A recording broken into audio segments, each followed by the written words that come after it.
नमस्कार दोस्तों, आध्यात्म के एक और नए अंक में आपका हार्दिक स्वागत है। दोस्तों, आज के इस अंक में हम भाद्रपद अमावस्या अर्थात पिठोरी अमावस्या के विषय में वर्णन करेंगे। आज के इस अंक में हम जानेंगे कि इसका महत्व क्या है, इसकी विधि क्या है और इस अमावस्या से जुड़ी कथा का सार क्या है। तो आइए आरंभ करते हैं पिठोरी अमावस्या की व्रत कथा, पूजा विधि और इसके महत्व के सार को। साथियों, सावन माह की समाप्ति होते ही भगवान श्री कृष्ण के प्रिय माह भाद्रपद का आरंभ हो चुका है। प्रत्येक माह में अमावस्या तिथि आती है, किंतु भाद्रपद में आने वाली अमावस्या तिथि को पिठोरी अमावस्या कहा जाता है। इस साल यह अमावस्या 14 अगस्त 2023 को मनाई जाएगी। पौराणिक शास्त्रों के अनुसार इस दिन कुशा इकट्ठी करने की मान्यता है। पिठोरी अमावस्या को कुशोत्पाटनी अमावस्या और कुशग्रहणी अमावस्या के नाम से भी जाना जाता है। आइए अब जानते हैं अमावस्या की तारीख, शुभ मुहूर्त और महत्व।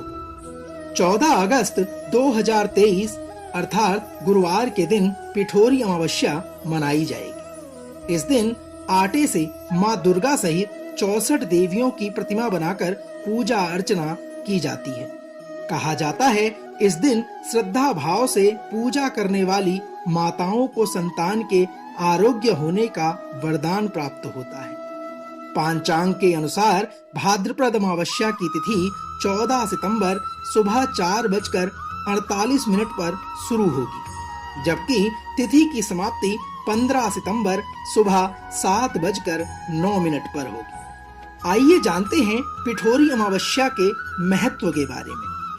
कहा जाता है पिठोरी अमावस्या के दिन श्रद्धा भाव से पूजा करने पर निसंतान दंपति को संतान की प्राप्ति होती है। जो माताएं इस दिन पूजा करती हैं, उन्हें संतान के स्वास्थ्य और दीर्घायु का आशीर्वाद मिलता है। इस दिन दान, स्नान और तप का विशेष महत्व है।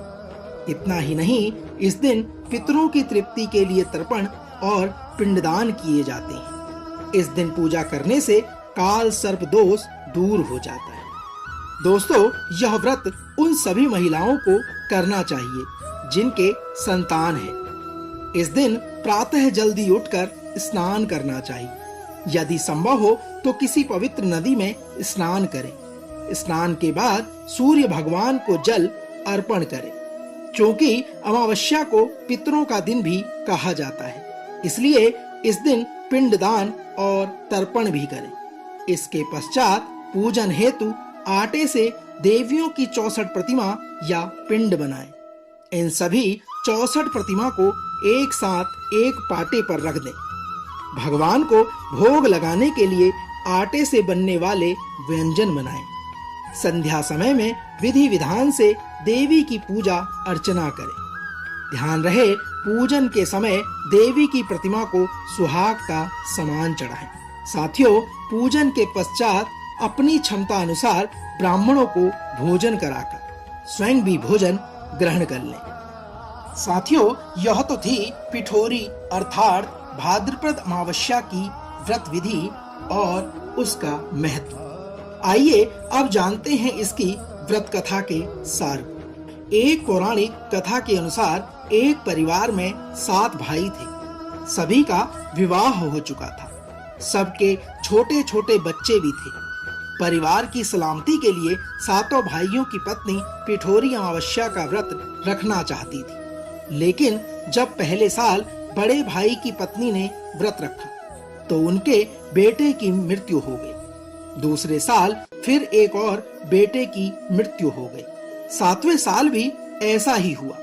तब बड़े भाई की पत्नी ने इस बार अपने मृत पुत्र का शव कहीं छुपा दिया। गांव की कुल देवी माँ पोलेरम्मा उस समय गांव के लोगों की रक्षा के लिए पहरा दे रही थी। जब उन्होंने इस दुखी माँ को देखा तो वजह जाननी चाहिए।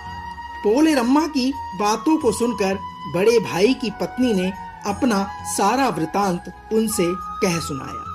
तो देवी पोलेरम्मा को दया आ गई। देवी ने उस दुखी मां से कहा कि वह उन स्थानों पर जाकर हल्दी छिड़क दे जहां जहां उनके बेटों का अंतिम संस्कार हुआ है। मां ने ऐसा ही किया। जब वह घर लौटी तो सातों के सातों पुत्र को जीवित देख उसकी खुशी का ठिकाना न रहा। तभी से उस गांव की हर मां अपनी बच्चों की लंबी आयु की कामना के लिए पिठोरी अमावस्या का व्रत रखने लगी। दोस्तों, यह तो थी भाद्रपद अमावस्या अर्थात पिठोरी अमावस्या की व्रत कथा, पूजा विधि और उसके महत्व का सार। हम आशा करते हैं कि मां जिस प्रकार अपने भक्तों के सभी संकट को हर लेती है, उसी प्रकार आपके भी दुख और संकट का निवारण करे। कल एक और नए अंक के साथ फिर आपसे होगी मुलाकात। तब तक जय मां दुर्गा।